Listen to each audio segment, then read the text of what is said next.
समझना है तो बा के ऊपर एक खड़ा शब्द आइए। चलो भाई, खड़ा शब्द શું કહેવાય?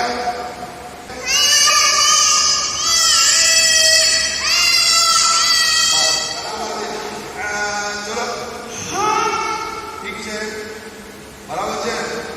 સવાલ પૂછું. હા ને આપણે જી બનાવવાનું છે ભાઈ. શું બનાવવાનું છે?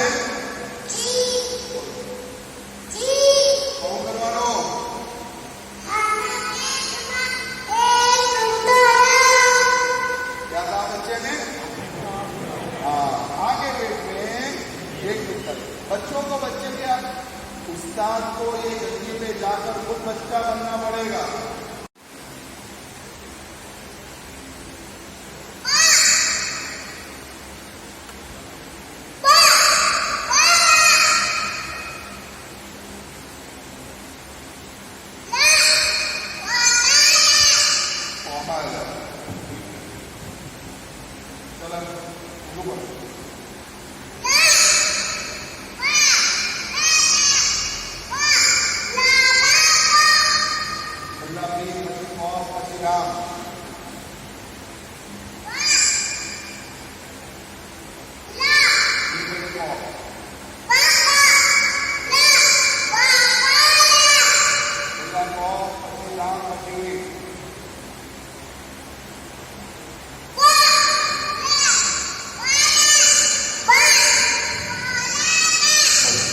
अभी किया गया है उस वक्त का मुकम्मल.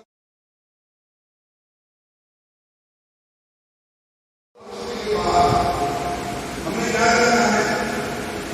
वक्त को समझने के बाद क्लास में आना है या फिर कहीं जगह क्लास करना है.